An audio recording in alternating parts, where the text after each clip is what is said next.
which focuses on risk assessment. आज की class में हम लोगों ने रिस्क असेसमेंट का एक तूफ़ानी लेवल का सवाल अटैम्प्ट करना है और हमने समझना है और सीखना है कि किस तरीके से एग्ज़ाम में हम लोगों ने रिस्क को एनालाइज करना है। मैं चलूँगा पॉइंट बाय पॉइंट, यानी कि हर पॉइंट के अंदर आपसे पूछूंगा कि आपको क्या रिस्क नज़र आ रहा है। अगर वन गो में सारा सवाल करेंगे तो मुश्किल आएगी। तो शुरू करते हैं। अभी मुझे आप ये फर्स्ट पैरा पढ़ के बताएं, ये पॉइंट समझ आता है जो स्टार्टिंग होती सवाल की कि your firm is the statutory auditor of GTL. हमारा ईयर एंड क्या है? 30 सितंबर 2025। जब भी सवाल में वो ईयर एंड का जिक्र करे तो फौरी तौर पे उसको हाईलाइट कर लें, ये रूल बना लें। जब भी वो क्या बताए ईयर एंड, आपने वो फौरी तौर पे हाईलाइट कर लेना। जीटीएल क्या करता है? Large logistics and supply chain management, providing warehousing, transportation and cold chain reserves. तो warehousing, transportation, cold chain storage across Pakistan and Gulf region. Okay, तो इस पूरे पैराग्राफ में से या 3 लाइनों में से जो काम की इंफॉर्मेशन है वो ईयर एंड है, इसको साइड पे कर लेते हैं। नीचे उसने क्या दी हुई है आपको? Financial summary. अब फाइनेंशियल समरी में कौन कौन से पर्टिकुलर्स हैं? फाइनेंशियल समरी में कौन कौन से पर्टिकुलर्स हैं? सबसे पहले क्या लिखा हुआ है? रेवेन्यू। उसके बाद इंटेंजिबल्स, उसके बाद राइट ऑफ यूज, उसके बाद लॉन्ग टर्म लोन्स और उसके बाद कस्टमर एडवांसेस।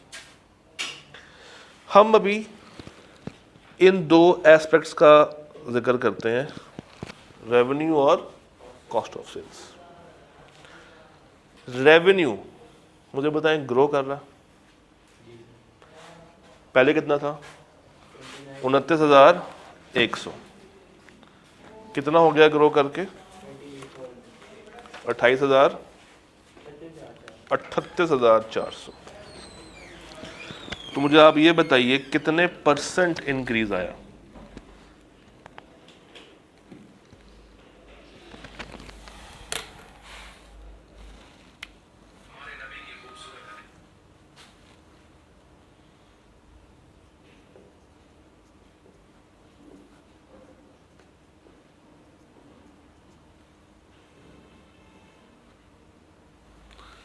कितने परसेंट इंक्रीज आया रेवेन्यू में? 32%। और ये कैसे निकाला आपने? आपने सबसे पहले एक एनालिटिकल काम किया, आपने निकाला परसेंटेज इंक्रीज। रेवेन्यू नया कितना है? 38,400 माइनस किया 29,100 डिवाइड किया 29,100 पे, और ये आता है कोई 32% का इंक्रीज। ऐसा ही दोस्त? अच्छा, कॉस्ट ऑफ सेल के बारे में क्या ख्याल है? आना चाहिए, क्या आ रहा है?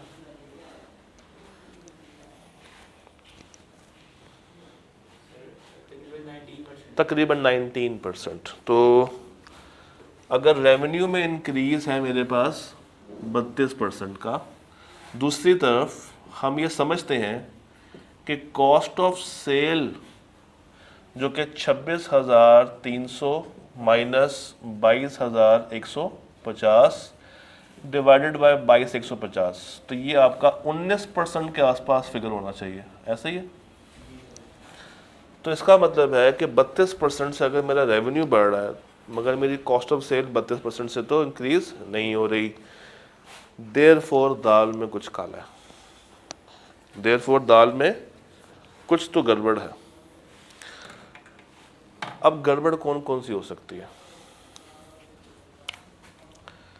या तो इन्होंने सेल्स को ओवरस्टेट कर दिया है, सेल्स को ओवरस्टेट कर दिया। नंबर 2, या कॉस्ट ऑफ सेल्स को क्या किया हुआ है, अंडरस्टेट किया हुआ है।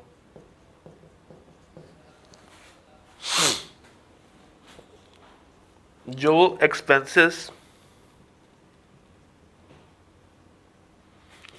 कॉस्ट ऑफ सेल में जाने चाहिए थे, हो सकता है कि वो अब जीपी के बाद यानी कि नेट प्रॉफिट तक माइनस हो रहे हो सकता है कि ये एक्सपेंसेस उन्होंने कहाँ पे डाल दी हैं, एडमिन में डाल दी हो या किसी और कैटेगरी में डाल दी हो, जो कि बनते कहाँ के थे, कॉस्ट ऑफ सेल के। हो सकता है परचेजेस ठीक से रिकॉर्ड ना हुई हो। फिर कॉस्ट ऑफ सेल का फॉर्मूला क्या होता है, सीओएस का फॉर्मूला क्या होता है, भाई को दे दो। सीओएस का फॉर्मूला होता है opening stock plus purchases minus closing stock. तो अगर मैं मान के चलूं कि मेरी परचेजेस की फिगर ठीक है, तो मसला किसमें और आ सकता है, ओपनिंग और क्लोजिंग। तो अब इतनी सी बात के ऊपर हमने बैठे बिठाए एक हेडिंग में इतने सारे रिस्क ढूंढ लिए। गेम समझ आ रही, आपके पास सोल्यूशन आया होगा। उसका पहला पॉइंट पढ़ा,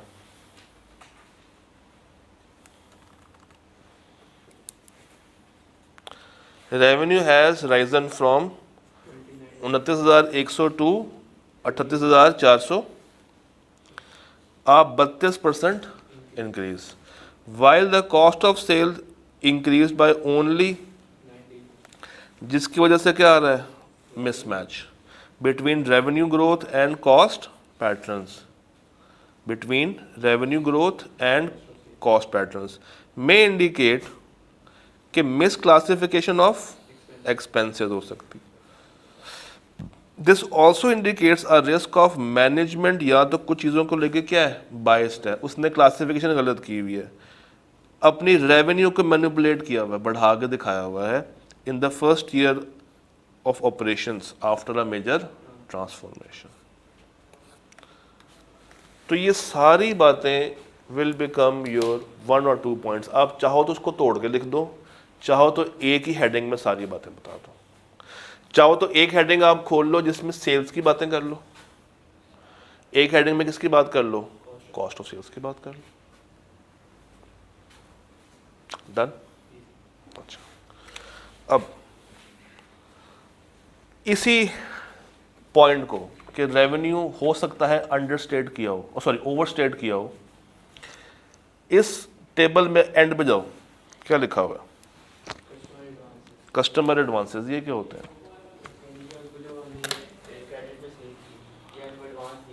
customer advances is not credit, वो क्रेडिट सेल्स होती हैं। कस्टमर एडवांस, दोबारा सोचो, कस्टमर एडवांस क्या होता है, ना ना, हाँ, जो कस्टमर से हमने एडवांस लिए हुए, इसको हम प्यार से कहते हैं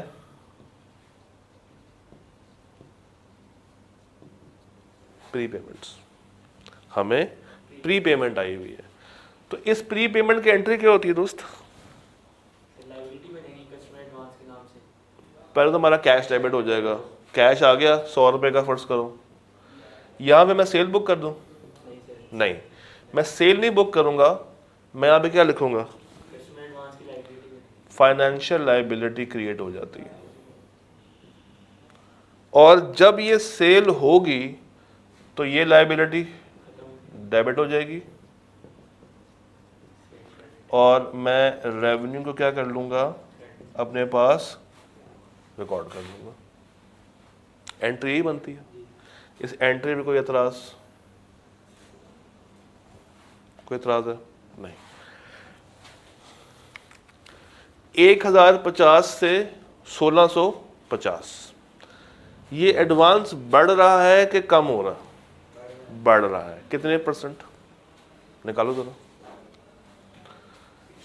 कितने परसेंट, 1650 माइनस 1050 डिवाइडेड बाय 1050, 57% से कस्टमर आपको पैसे पे पैसा फेंक रहा है। ऐसे कस्टमर तो सबको मिलने चाहिए जो आपको बिला प्रोडक्ट के बस पैसे एडवांस में दे रहे हैं। यानी कि आप ऐसा काम कर रहे हैं कि जिसकी मार्केट में डिमांड इतनी ज़्यादा है कि लोग इन एडवांस बुकिंग करा के बैठे हुए हैं। अब इसमें रिस्क कहाँ पे आ रहा नजर आपको? ऑडिटर कहाँ पे परेशान हो सकता है?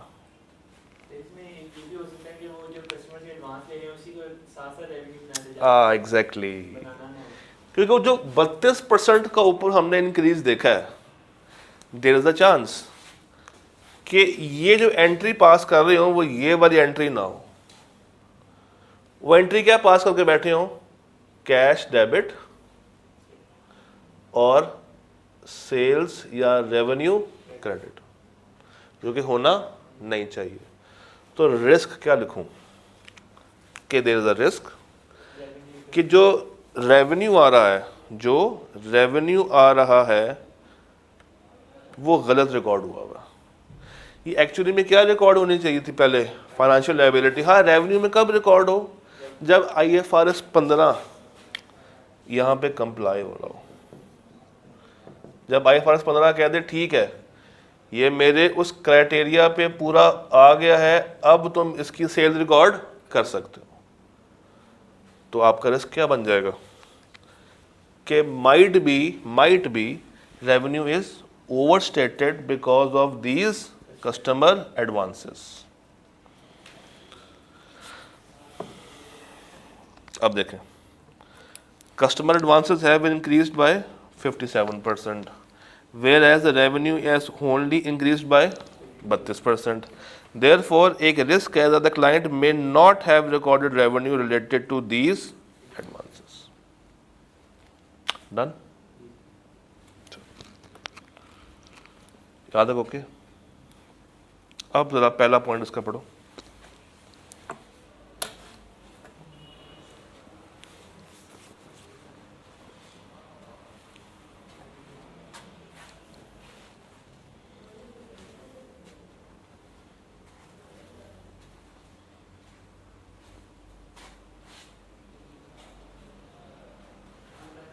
एंटिटी ने सिर्फ यही ट्रांजैक्शन रिकॉर्ड की बनाया ना, और आज तक वो अमाउंट कहाँ पे पड़ी हुई है? प्री पेमेंट्स में, फाइनेंशियल लायबिलिटी के अंदर। क्योंकि अगर हम गौर करें तो ये कितने परसेंट से बढ़ रहा है? 57% से। और सेल सिर्फ कितने परसेंट से बढ़ती हुई आ रही नजर हमें? 32% से। तो इसका रिवर्स भी पॉसिबल है कि उन्होंने सिर्फ ये वाली एंट्री पास की है सामान दे के, अभी तक उसको किस में कन्वर्ट नहीं किया हुआ? रेवेन्यू में। तो इसका एक और एंगल भी हमें देखने को यहां से मिल सकता है। अच्छा, पॉइंट नंबर 1 पढ़े।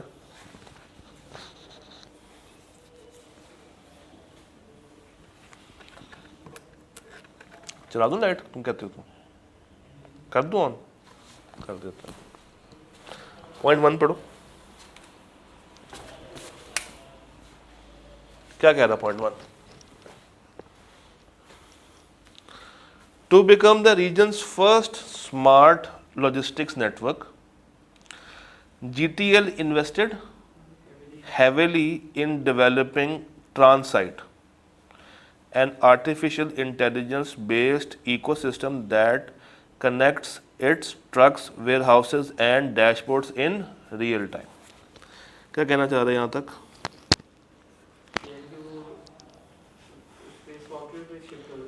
हाँ, तो अकाउंटिंग स्टैंडर्ड कौन सा जाग रहा है?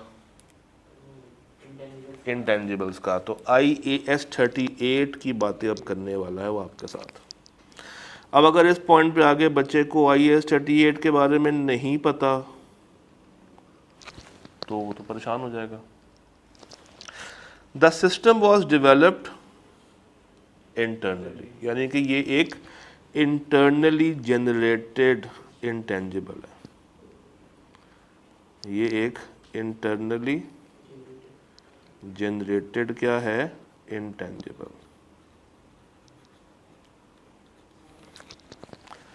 अच्छा, ये इंटरनली जनरेटेड इंटेंजिबल को हम अपनी एफएस में रिकॉर्ड करते हैं। तो ऐसा कौन सा इंटरनली जनरेटेड इंटेंजिबल होता है जिसको हम रिकॉर्ड नहीं करते? Good good. अच्छा जी, the system was developed internally over 2 years। Over 2 years, यहीं पर रुक जाते हैं। इतनी बात में मुझे सोच के बताएं कहां पे रिस्क हो सकता है? रिस्क हो सकता है मिस क्लासिफिकेशन हो सकती है बिटवीन रिसर्च एंड डेवलपमेंट। तो तीसरा रिस्क जो कि मुझे यहां पर नजर आ रहा है वो क्या है? इंटेंजिबल्स के अंदर। और उसमें क्या बता सकते हो कि जो कॉस्ट इनकर हुई है over the period of 2 years वो मिस क्लासिफाई हो सकती है between research and development. Between research and development. और वो क्राइटेरिया क्या होता है डेवलपमेंट का? जब वो फिजिबल लगे कि ये काम करेगा और इसको वो 6 बातें होती थी। फंड्स अवेलेबल हो, फिजिबल हो, रिसोर्सेज अवेलेबल हो, हमारे पास टेक्नोलॉजी वो वाली हो जिस पे हम काम करना चाह रहे हैं। वो पायरेट नहीं याद आ रहा, कोई बात नहीं, एक दफ़ा आपने ना कल आते हैं उसको रिवाइज करके आना, ठीक है? तो सिस्टम वॉज डेवलप्ड इंटरनली। अब आगे, on achieving full automation in June 25 GTL commenced amortisation over a period of 8 years। यहीं पर रुकते हैं। ये अमोर्टाइजेशन कब से स्टार्ट कर रहे हैं?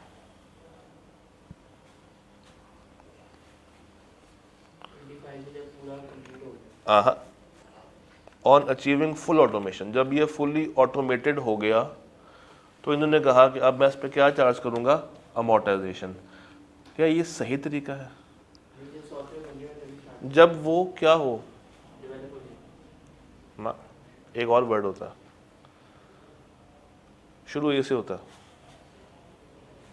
ए के बाद वी भी आता, वी के बाद फिर से ए आता, फिर आई भी आता, अवेलेबल फॉर यूज हो जाए।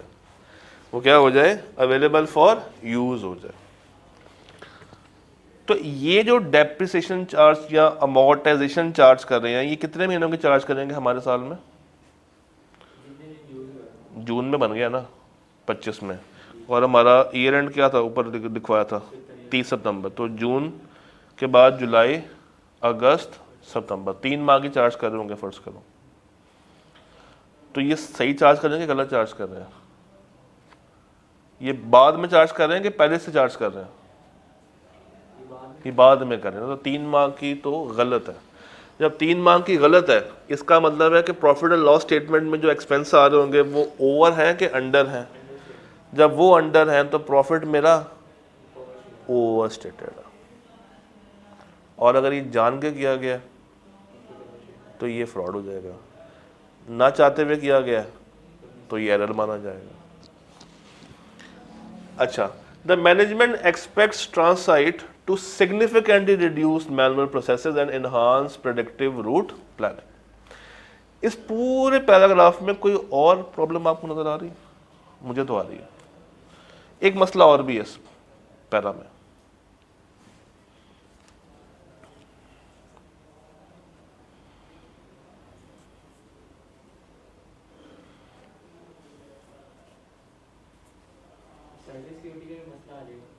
नहीं नहीं नहीं नहीं नहीं, इतना कोई टेढ़ा पॉइंट नहीं है, बड़ा सामने सामने बड़ा कॉमन पॉइंट है। अक्सर मैनेजमेंट की, हाँ, कितनी रखी हुई उन्होंने? हाँ। ये ज्यादा के कम है, ये सोचना है ज्यादा रखी हुई कि कम रखी हुई है।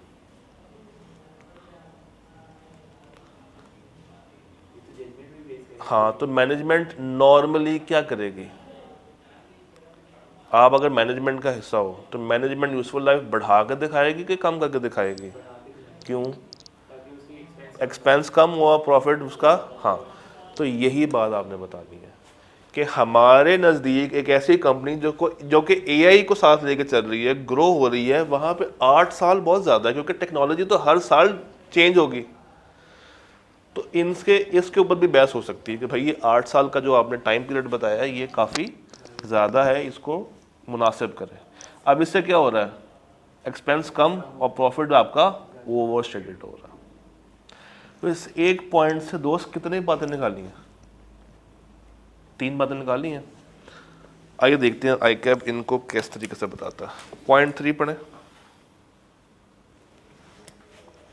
कहता है Transsight system was internally developed, it may be difficult to distinguish research and development cost, there is a risk that some expenditure does not meet the IAS 38 criteria, leading to an overstatement of intangible and profit। क्या मतलब? Profit तो चलो overstate हो गया, ये intangible कैसे overstated है? की कॉस्ट ज़्यादा कर दी है। कॉस्ट ज़्यादा रखी होगी, अमोर्टाइजेशन कम चार्ज कर रहे होंगे, तो जो वैल्यू आ रही होगी वो बड़ी हुई वैल्यू आ रही होगी। और निचला पॉइंट पे पढ़ लें। Management started the amortization once full automation was achieved, whereas it should have commenced once the system was available for use. Deferring this amortization beyond this point would understate the expenses and resultingly will overstate the profit. और इससे नीचे क्या कह रहा है? Finance team's proposal to amortize the transit system over 8 years involves judgment and estimates. Given the pace कि जिस pace पे आजकल टेक्नोलॉजी चेंज हो रही है in artificial intelligence and software, the useful life may be much shorter. इन्होंने जो 8 साल लिखी हुई है ये बहुत ज़्यादा। अच्छा, आप कोई कमिटमेंट करेंगे 3 साल रखो, 4 या 5? कोई आपने बात बताई उसको? नहीं। तो ये एक सब्जेक्टिव डिबेट है। ये क्या मानी जाएगी? एक सब्जेक्टिव डिबेट मानी जाएगी, leading to potential overstatement of the assets carrying value. हाँ जी, आप एग्जाम हॉल में बैठे हुए हैं, इस तरह का सवाल आ गया तो अभी तक 20 में से कितने नंबर पकड़ लिए? 4-5 हो गए ना? कोई 4-5 नंबर तो आ जाने चाहिए। चलो हम 4 कर लेते हैं। नहीं, हम asset should not be overstated, liability should not be understated. तो अभी हम बढ़ा कर ना बताएंगे। प्रूडेंस। अच्छा जी दोस्त, पहले पॉइंट 3 पढ़ें। नहीं नहीं, इसका तकरीबन 60-70% तक एक्सपेक्ट कर रहे होते हैं। 3 वाला पॉइंट पढ़िएगा।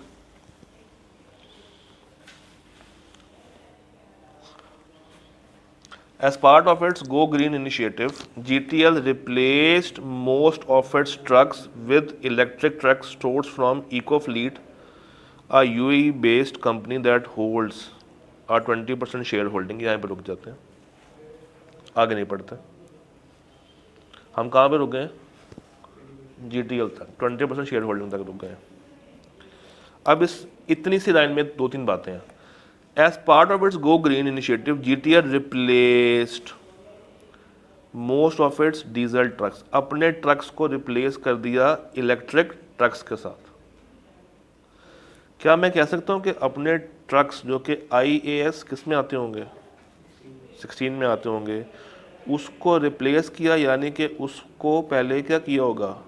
डिस्पोज किया होगा, और फिर नए वाले सोर्स किए हैं। उनको परचेज नहीं किया, वैसे उनको लीज पे लिया हुआ। आगे लीज की कहानी आ रही है। तो as part of its go green, अपने जो मौजूदा डीजल के ट्रक्स थे उसको क्या कर दिया? डिस्पोज कर दिया। तो डिस्पोज जब आप करते हैं, जब आप I-16 में डिस्पोजल की एंट्री पास करते हैं, तो नॉर्मली बच्चे 2 ही गलतियां करते हैं। वो 2 गलतियां कौन सी होती हैं? हाँ, जो बेचते हैं उसको सेल रिकॉर्ड कर लेते हैं। नंबर 2, सही अमाउंट सही अमाउंट पे रिकॉर्ड नहीं करते। सही अमाउंट पे रिकॉर्ड नहीं करते, या उसको क्या रिकॉर्ड कर लेते हैं, इन्वेंट्री के उसमें रिकॉर्ड है, इन्वेंट्री में रिकॉर्ड कर लेते हैं। या एक और मसला भी तो होता है, उसको पेड नहीं देते। डिस्पोज की एंट्री पास कर दी, मगर फिर भी चूंकि एंट्री पास हुई है ना, वो एसेट तो अभी तक फैक्ट्री में उनको नजर आ रहा होगा, उस पर दोबारा से क्या चार्ज करना शुरू कर देते हैं, डेप्रिसिएशन। तो ये वो गलती है जो कि हम बचपन में खुद करते आए हैं जब हम लोग इस तरह के सवाल अटेम्प्ट करते थे। तो अगर आप सॉल्यूशन में जाएं और इसका पॉइंट नंबर 5 पढ़ें, क्या कह रहा है? Replacement of a major portion of the diesel fleet implies significant asset disposal. There is a risk that these may not have been fully derecognized. और देखें, और कह रहा है that the gain loss has been incorrectly calculated, resulting in misstatement of non-current assets and other income. तो वो जो हमने देखा ना रेवेन्यू एकदम से बढ़ रहा था, तो ये पॉसिबिलिटी है कि इस डिस्पोजल से जो कैश आ रहा है वो किस में डाल दिया हो इन्होंने, रेवेन्यू में डाल दिया। किस में डाल दिया हो, रेवेन्यू में। तो इस एक पॉइंट से 3 बातें अगर मैं यहाँ पे कहीं लिख सकूं, वो हम कौन सी निकाल सकते हैं? इस एक पॉइंट से दोस्त हम अगर 3 बातें निकालनी हो, एक सेकंड इसको लिख लेते हैं। पहली गलती क्या की है इसने, या की होगी शायद, क्या की है? Disposal of fixed assets. हाँ जी, एक गलती जो ये कर सकता है, नंबर 1, कि डिस्पोजल को क्या रिकॉर्ड कर लिया एज रेवेन्यू, डिस्पोजल को एज रेवेन्यू रिकॉर्ड कर लिया। क्योंकि हम पीछे देख के आए हैं कि कॉस्ट सिर्फ 19% बढ़ रही थी, मगर रेवेन्यू 32% पे जा रहा था। नंबर 2, उस एसेट को क्या नहीं किया, डी रिकॉग्नाइज्ड नहीं किया, अभी तक वो बुक्स में ही आ रहा है। तीसरी गलती क्या हो सकती है, जो एंट्री बनाई है वो रॉन्ग है, जो गेन और लॉस निकाला है डिस्पोजल पे, वो एंट्री ही क्या, या जो वो फिगर ही क्या हो सकती है, रॉन्ग हो सकती है, खराब हो सकती है। तो आप चाहें तो इनको 3 पॉइंट्स बना दें, चाहें तो एक पैरा में तीनों बातें लिख दें। आई वुड प्रेफर इसको सेपरेट करके बताएं। अच्छा,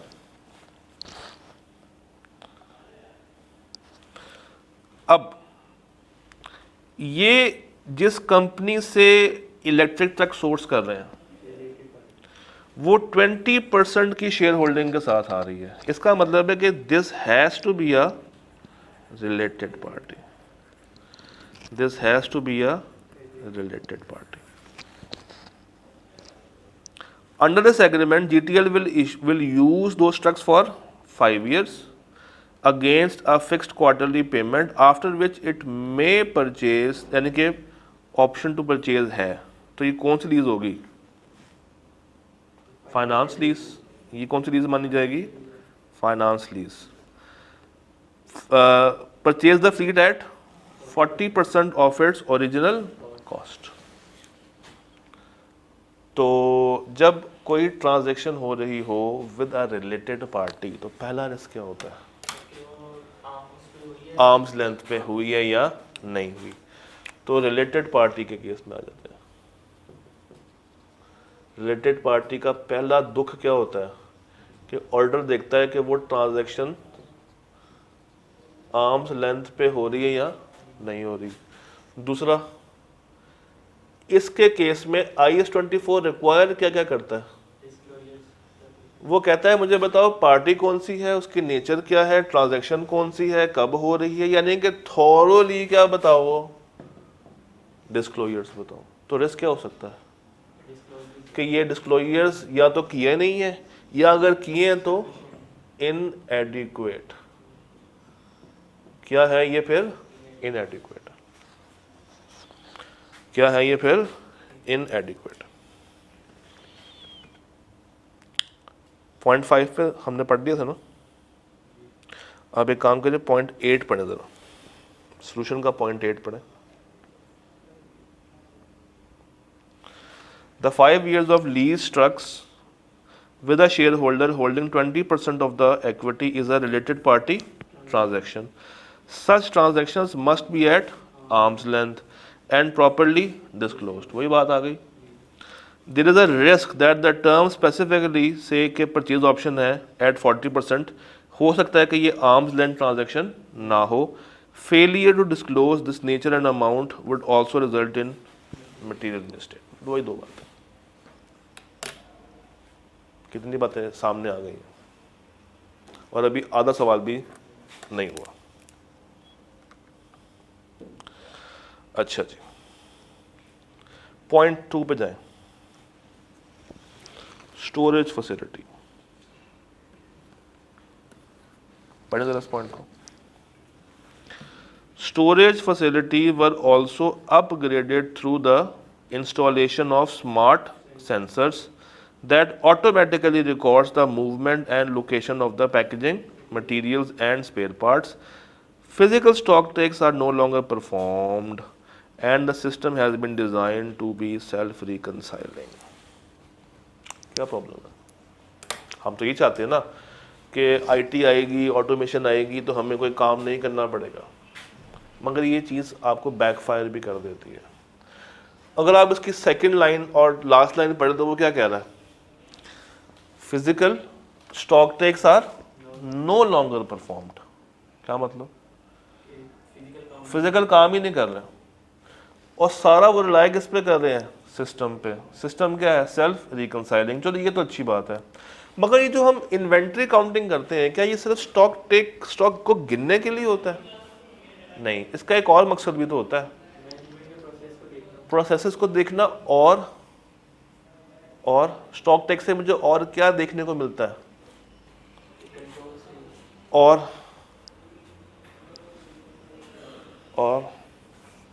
IS2 की एक रिक्वायरमेंट है। हाँ, तो वो NRV का मुझे कैसे पता चलेगा जब तक मैं स्टॉक टेक ही नहीं कर रहा? फिजिकली उसकी जब मुझे कंडीशन ही एग्जैक्टली जब मेरे सामने कंडीशन ही नहीं है उसकी, तो मैं कैसे चेक कर सकता हूँ कि उसके ऊपर NRV लगानी है या नहीं लगानी? तो सोल्यूशन में आए, इसमें पॉइंट 6 पे जाए। Management is relying solely on sensors and has stop performing physical count. This has raise doubt about the accuracy and completeness. क्योंकि जितना ज़्यादा हम डिपेंडेंट हो गए सिस्टम के ऊपर, अच्छा अगर सिस्टम एकदम से ख़राब हो जाए या सिस्टम उसको ठीक से रिकॉर्ड ही ना कर रहा हो तो मैं भी ख़राब, क्योंकि मैं सोलली किस पे रिलाय कर रहा हूँ? सिस्टम पे। Since sensors confirm quantity but unable to assess physical condition, क्या हुआ? और क्वालिटी। कंसिक्वेंटली रिस्क हो सकता है कि कुछ स्टॉक कौन सा हो? Damaged. This could result in inventory being over valued, क्योंकि वो किस पे नहीं आ रही होगी? लोअर ऑफ कॉस्ट और NR। तो जब आप सोलली किस पे रिलाय कर रहे हैं? ऑटोमेशन पे। जब आप सोलली किस पे रिलाय कर रहे हैं? ऑटोमेशन पे। तो वो आपको क्वांटिटी तो चलो ठीक से बता देगी, मगर क्या नहीं बता पाएगी? उसकी फिजिकल कंडीशन और उसकी क्वालिटी। देयरफॉर ऐसा हो सकता है कि जो स्टॉक पड़ा हुआ है वो ओवर वैल्यू हो, उसकी वैल्यूएशन में क्या आ रहा हो? एरर आ रहा हो। क्यों आ रहा होगा? क्योंकि वो लोअर ऑफ कॉस्ट और NRV पे रिकॉर्ड नहीं हुई होगी। मैनेजमेंट बिल्कुल ये भी रिस्क बन सकता है कि मैनेजमेंट खुद ही से अपने कंट्रोल्स को क्या कर सकती है? ओवरराइड कर सकती है। आप ये पॉइंट लिख सकते हैं, बिल्कुल ठीक।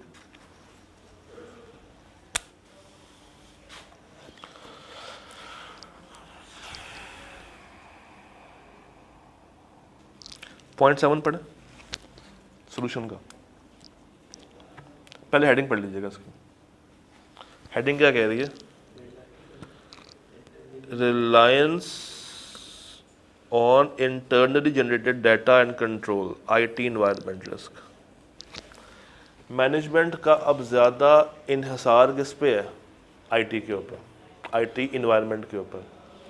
तो जितना ज़्यादा वो उस पर डिपेंडेंट है उतना ज़्यादा उनको यकीन भी होगा कि वो चीज़ ठीक है या नहीं। खुदा ना खास्ता वो चीज़ ख़राब हो जाए और इनको आइडिया ना हो तो वो क्या समझते रहेंगे सही है, और असल में क्या होगा? ख़राब। अब पढ़ दो। Significant reliance on the new system and smart sensors increases the dependence upon automated data processing. आगे पढ़ो। Auditor must understand IT controls relevant to financial reporting. Inadequate controls या poor system या poor management या integration में errors could result in incomplete or inaccurate information. यानी कि अगर controls ठीक से नहीं लगे हुए तो जो इन्फॉर्मेशन होगी वो क्या होगी? इनकम्प्लीट। जो इन्फॉर्मेशन है वो क्या होगी? Inaccurate. Feeding the accounting system वो ख़राब होना शुरू हो जाएगा, जिससे आपके सेवरल बैलेंसेस ख़राब हो जाएंगे, इन्वेंट्री का, रेवेन्यू का और बाकी। इस पॉइंट को डाइजेस्ट करें, 2 मिनट लें, इस पॉइंट को अंडरस्टैंड करें, फिर मुझे बताएं। सवाल पे आते हैं। कितने पॉइंट्स रह गए? 2। पॉइंट नंबर 4 पढ़ें।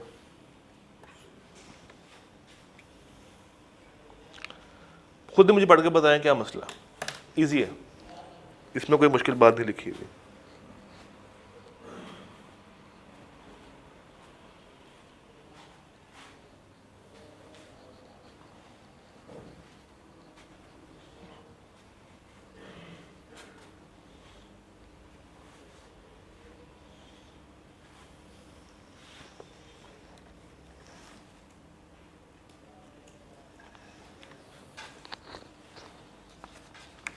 क्या कह रहे हैं?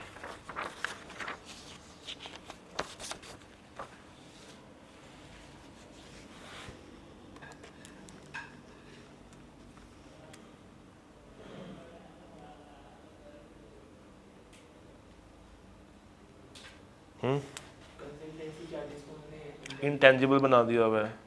तो इंटेंजिबल्स के अंदर या इवन टेंजिबल्स में भी हम कहते हैं कि 2 तरह के खर्चे होते हैं। एक होता है कैपिटल नेचर का खर्चा, एक होता है रेवेन्यू नेचर का खर्चा। ये खर्चा किस नेचर का था? रेवेन्यू नेचर का खर्चा था। यानी कि ये जो 95 मिलियन की अमाउंट है ये रेवेन्यू नेचर का खर्चा है। तो इसको क्या करना चाहिए था? एक्सपेंस आउट करना चाहिए था। इन्होंने क्या किया है? एसेट का पार्ट बना दिया, जिससे एसेट क्या हो जाएगा मेरा? ओवरस्टेट। तो सॉल्यूशन में आए, पॉइंट नंबर 10 पे जाएं। खुद से रीड करके देखें, समझ आता। पहले खुद रीड करें पॉइंट नंबर 10।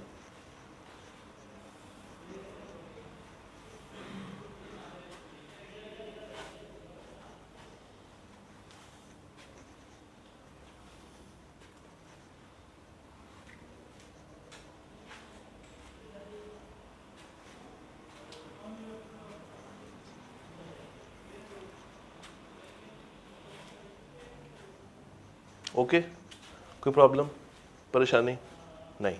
अच्छा, पॉइंट 9 ज़रा पढ़ें। इसी के ऊपर पॉइंट 9 भी आ रहा होगा। कौन से?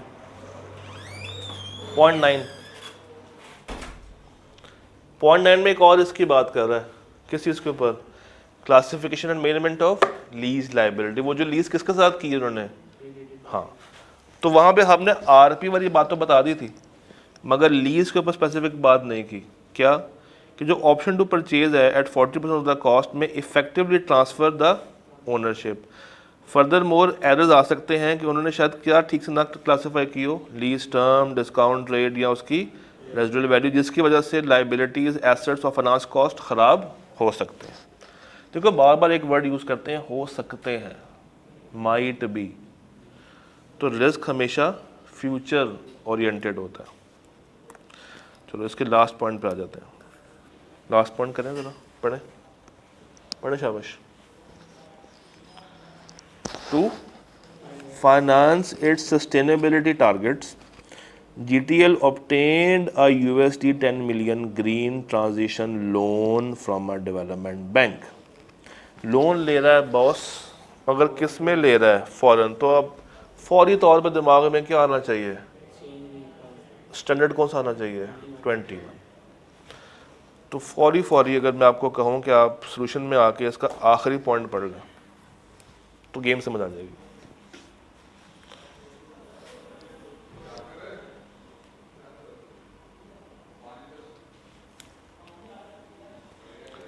GTL has significant foreign currency exposure arising from USD में लिया हुआ लोन।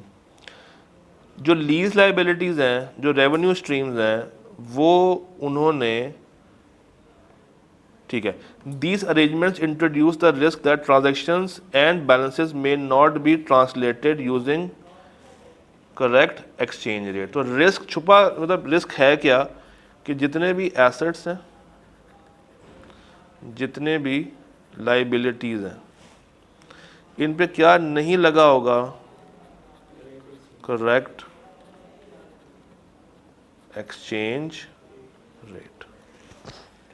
जब यही नहीं लगा हुआ तो हमेशा जो भी अमाउंट आ रही होगी, चाहे वो इनिशियल रिकग्निशन में आए, चाहे वो सब्सिक्वेंट मेजरमेंट में आए, वो क्या आ रही होगी, हमेशा रॉन्ग। हमेशा क्या आ रही होगी, रॉन्ग, जिसकी वजह से क्या अराइज होगा, misstatement, and foreign exchange gains and losses भी खराब आ रहे होंगे।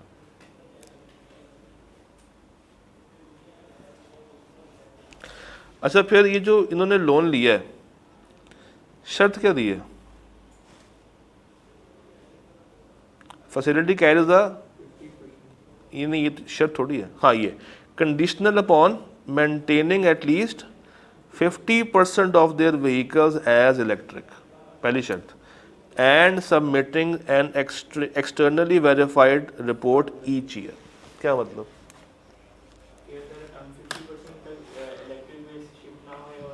पहली कंडीशन ये है कि आपने 50% अपने फ्लीट को इलेक्ट्रिक रखना है। दूसरी शर्त यह है कि आपने हर साल, तो रिस्क किधर है इसमें,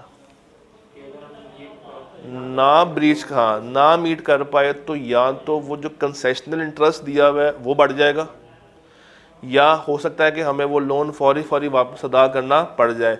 इस सब को सामने रखते हुए ये जो लाइबिलिटी है, मुझे नॉन करंट दिखानी चाहिए कि करंट दिखानी चाहिए, नॉन करंट दिखानी चाहिए, फिर सोच लो। हमें हर साल का धचका है कि किसी भी टाइम वो डिसअप्रूव कर सकते हैं, और जब डिसअप्रूव करेंगे तो मुझे लोन फौरी वापस करना पड़ेगा। तो मैं उसको लॉन्ग टर्म दिखा नहीं सकता, इसको मैं हमेशा क्या दिखाऊंगा, करंट। इसको मैं हमेशा क्या दिखा रहा हूँ दोस्त, करंट दिखा रहा हूँ। आप पॉइंट नंबर 11 पढ़ें सोल्यूशन, तवज्जो से, आराम से, सुकून से, भागना नहीं है इस पॉइंट से, उसको समझना है।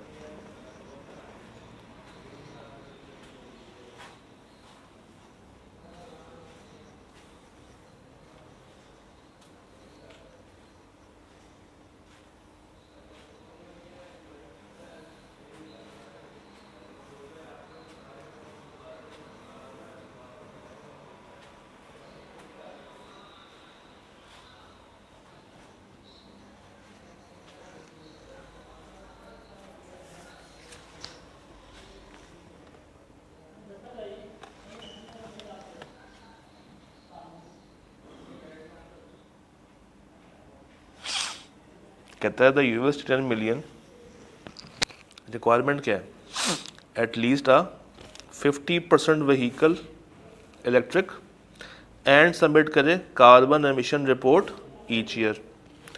नॉन कंप्लायंसेस, अब यहाँ से पढ़े, नॉन कंप्लायंसेस में cause the loan to become repayable on demand. On demand means जब वो कहेंगे फौरी, और loss of concessional interest. Therefore हमारी क्या इफेक्ट हो जाएगी, लिक्विडिटी और रिलेटेड डिस्क्लोजर।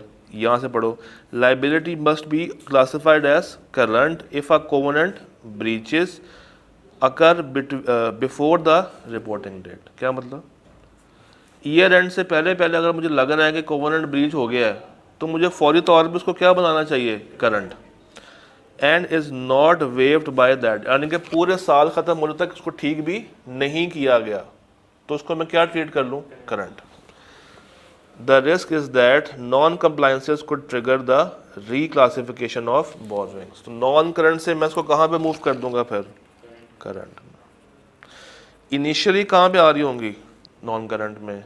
करंट में कब लेके जाऊंगा, जब मुझे लग रहा है कि इस साल में कुछ ना कुछ गड़बड़ होने वाली है और वो साल ख़त्म होने तक ठीक नहीं हुई, तो अब वो डिमांड करेंगे तो मुझे रीक्लासीफाई करना पड़ेगा नॉन करंट से करंट के अंदर। तो रिस्क क्या है कि ये रीक्लासिफिकेशन ठीक से नहीं हो रही। अच्छा, आखिरी पॉइंट वो ये है कि जो आपने 10 मिलियन का लोन लिया है इसके ऊपर आपको क्या दिया जा रहा है, कंसेशनल इंटरेस्ट, यानी कि नॉर्मल से वो रेट क्या है, कम। तो एक कॉन्सेप्ट आता है ग्रांट का, किसका, ग्रांट का। GTL has obtained a USD 10 million, में कलर चेंज कर लेता हूँ एक second. Company has obtained a USD 10 million green transition loan from an international bank at a concessional rate. Such below the market financing introduces a risk of misclassification or incorrect measurement, क्योंकि जो आपको rate मिला वो बाकियों से कम है। Since all borrowings must initially be recognized at fair value, the difference between the fair value of the loan and cash received represents a benefit जो कि आपको हो रहा है, which is treated as a grant। ये government grant नहीं, ये कौन सी ग्रांट है, कहाँ से आती है, स्टैंडर्ड कौन सा,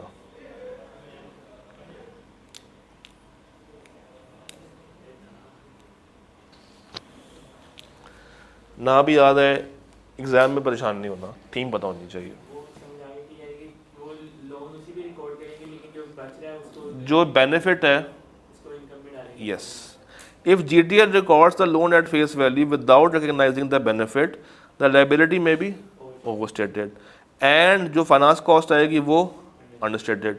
Conversely, if management recognize the benefit direct as income rather than deferred over the compliance period, profit would be overstated।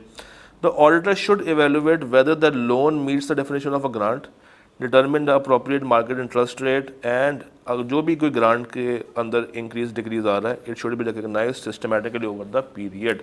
अब जो बच्चा एग्जाम में बैठा हुआ है शायद ये पॉइंट मिस कर जाए,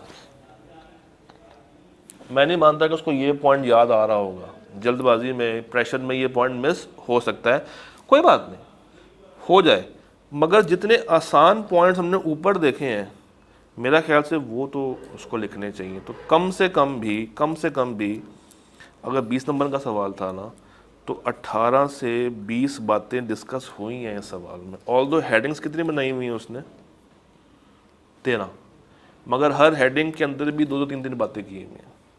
तो अगर मैं पॉइंट बाय पॉइंट चलूँ तो अगर 2 भी हेडिंग्स के अंदर बात हुई है तो कितने बन जाएंगे, 26। On average it is 18 to 20। तो ये 20 नंबर मुश्किल नहीं होते। अब देखो, रिस्क की जितनी भी बातें हम लोगों ने पढ़ी हैं लास्ट वीक में, किताबी बातें, वो अलग हैं, उसका ताल्लुक सवाल से दूर दूर तक नहीं है। सवाल अपनी अलग डायमेंशन लेके आता है। और देखो इस सवाल में कितने अकाउंटिंग टेस्ट हुए हैं, IS2 टेस्ट हुआ, 16, 38, IFRS 15, IFRS 16, 24 और 21, 8, गिनो जरा, 4 ऊपर और 4 नीचे। अब जिसको अकाउंटिंग आती है वो तो अच्छे नंबर हासिल कर लेगा, जिसको नहीं आती वो बेचारा परेशान नहीं होता रहेगा। बात समझ आ गई? चलो ये समझ लिया। आपको एक होमवर्क दे रहा हूँ, आपने समर 25 का क्वेश्चन नंबर 1 अटेम्प्ट करना है। समर 25 का क्वेश्चन नंबर 1 अटेम्प्ट करना है। मैं शाम 7-8 बजे इसका सलूशन पोर्टल पे अपलोड कर दूंगा, वहाँ से एक दफ़ा देख लीजिएगा, सुबह की क्लास से पहले। बात समझ आ गई? कल मिलते हैं।